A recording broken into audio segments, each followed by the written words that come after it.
Locals in Mumbai face hardship who are dependent on the cab aggregate services like Ola. Uber drivers have now decided to go on strike from today. They have threatened to resume strike if their demands are not fulfilled by today. It will be a major frustration of many commuters in Mumbai who travel daily on the cabs. Earlier, Marathi Kamgar Sena's representative Mahesh Jadhav gave a statement where he said that they will go on strike from today till Monday, and also mentioned about a big rally planned from Bharat Mata to Vidhan Bhavan in Mumbai.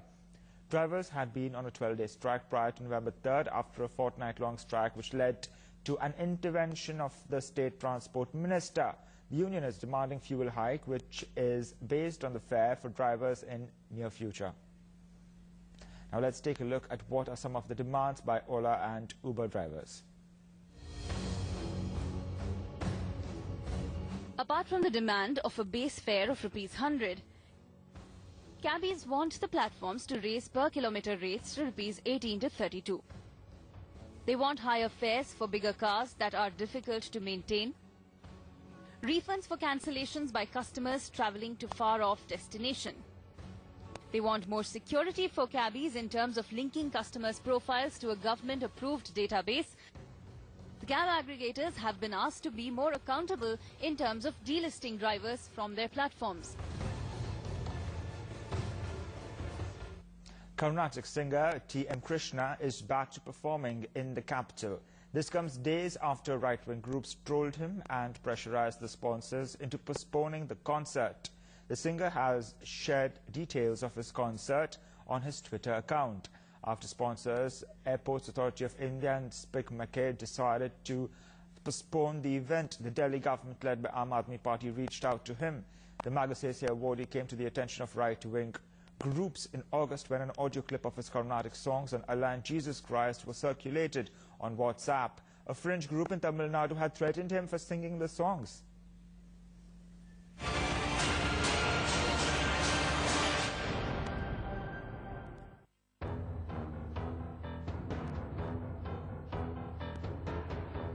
It's a victory of free speech against the fringe.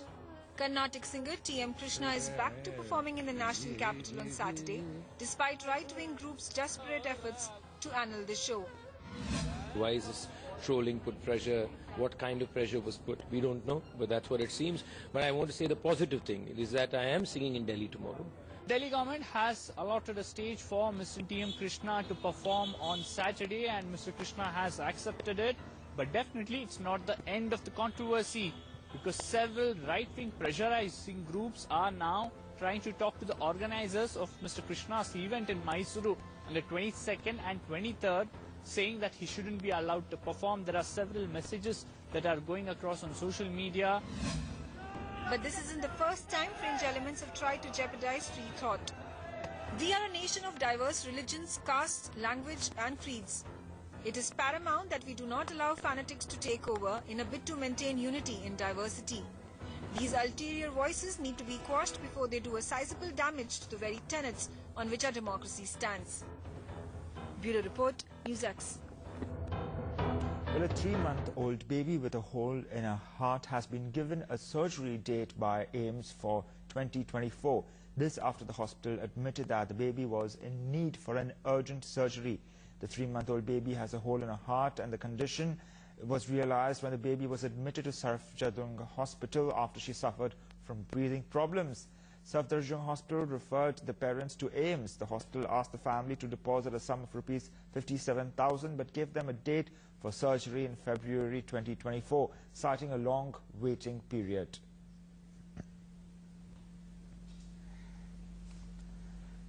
Well, Pakistan has tweaked its terror tactics and is increasingly using snipers on borders and in the Kashmir Valley to target our forces. These snipers have been given special camouflage uniform. Apparently, this dress is also not detectable in night vision devices, but our soldiers are fully prepared to face any challenge. BSF personnel deployed on the international border have been given special training to deal with these snipers.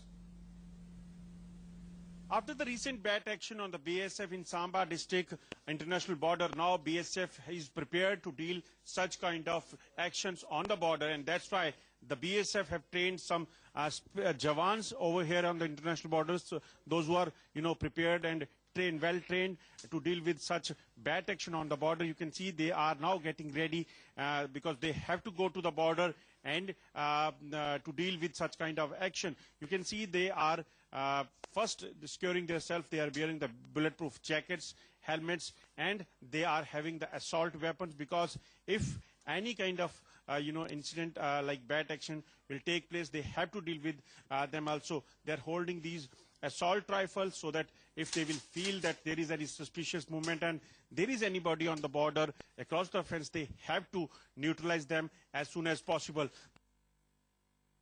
Only a few meters away from this area, there is an international border where Pakistani troops and the Pakistani terrorists are hiding themselves in the bushes, in their bunkers.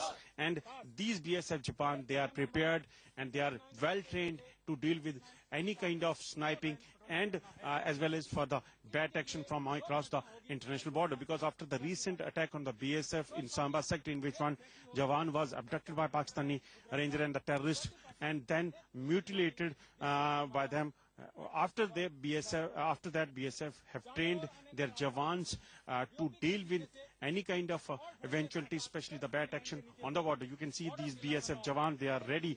They are having the bulletproof jackets, weapons, assault weapons to kill the enemy, and especially the morals of the Jawans are very high because they know that any of the leniency could result in the big damage.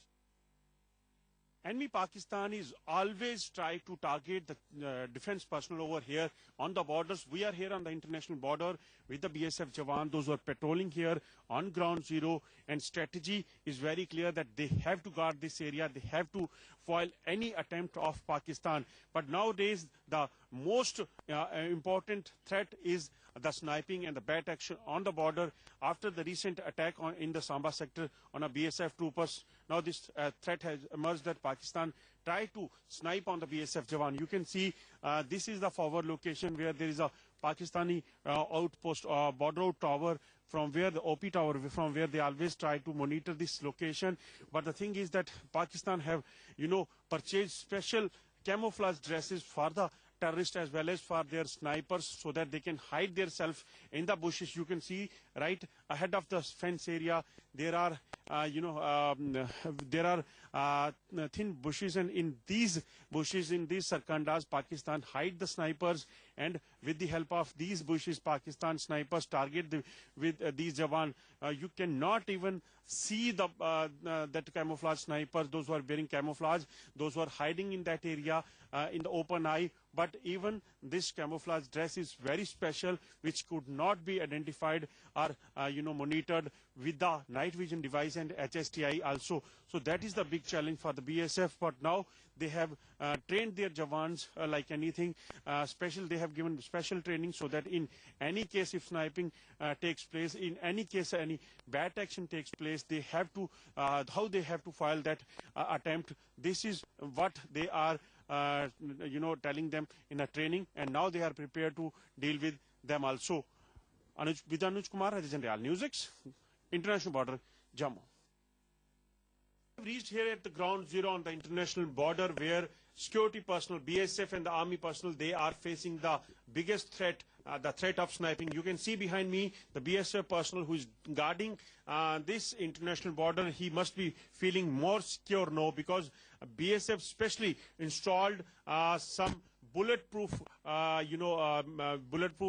bunkers, and over here on the international border you can see one of the bulletproof mirror, you can see, which is a protection wall for these, because earlier we have seen that Pakistan tried to snipe on the Jawans from these loopholes, because BSF Jawan always remain there to protect these border, to make eye on the Pakistan and the terrorists, those who always try to infiltrate to this side. But now they are feeling secure. They are secure and they can monitor this border very effectively. You can see not on the front, but all on the other hand, on the left and the right, there are the bulletproof mirror which is being installed by the BSF authorities for the safety of these Jawans. You can see from ahead of this area. You can see the forward area, which is Pakistan. Right ahead of this fence, about 50 meters ahead of this fence, Pakistani rangers and Pakistani terrorists, they are living in that area, and there are input that number of terrorists are waiting for the infiltration with the Pakistani ranger and the army, and even Pakistan have deputed Mujahid regiment there on the line of control, and other SSG commandos on the international border and on LOC also to target these BSF Jawan and the Pakistani army troopers and the Indian army troopers. But because of the ongoing bad action and the sniping threats, BSF and the army have taken cognizance and installed some special equipments, including these bulletproof mirrors over there in the bunker, so that they can the Jawans are more safe and they can definitely take action against the enemy if required very effectively. With Anuj Kumar, Ajay Jandal, News 6, Ground Zero, India-Pakistan international border. When Pakistan fails to give damage to the security agencies, army and the BSF on the international border and on LOC with the ceasefire violation, Pakistan started targeting these Jawans with the snipers, and especially Pakistan have deputed SSG commandos and the Mujahid regiment on the line of control and the international border area to target these Jawans. And in these sniping, more than 1 dozen army and the BSF Jawan have made sacrifices and attained martyrdom. But definitely now Indian troops, even they are prepared to deal with the bad action and the sniping also, because they have been given specially bulletproof bunkers and also the equipment, so that if any bad action or any sniping takes place, they can respond immediately to the Pakistani enemy, Pakistani terrorists or the Pakistani rangers. With Anuj Kumar, Ajay Jandal, News 6, Ground Zero. The scourge of fake news has claimed many lives in the past few months in India. BBC even conducted an extensive research in what is contributing to the spread of fake news. Newsek spoke to BBC's Tariq Kafla and Dr. Shantanu Chakraborty on the findings of the research. Take a look. The fake news has been in limelight in India in recent few months. A lot has been done by the government, by the social media platforms, and also the mainstream media is ensuring that the spread of fake news is at least controlled, if not completely neutralized. Now, to talk more on that, I am joined by Dr. Shantanu Chakraborty. He is the head of Audience Insight from the BBC World Services, and to my left is Mr. Tariq Kafala. He is the controller languages from the BBC World Services. Welcome to both of you to our special show. I'm told, Dr. Shantanu, that BBC has done an extensive research that runs into hundreds of pages, and somewhat the outcome of it suggests that the nationalism contributes to the spread of fake news a lot. What is this research about, and how did you reach this conclusion? I'm glad you brought up the hundreds of pages, because what you've alluded to is, one part of the hundreds of pages. And yes, it contributes, but it contributes beyond a narrow definition of nationalism, right? The idea is that you have feelings of national pride, right? Or you strongly believe in something that's dear to your identity, your identity as a person, as a socio-political identity. Those things go beyond belief, right? We know that. And then you are interacting with digital platforms where things are rushing at you all the time. So how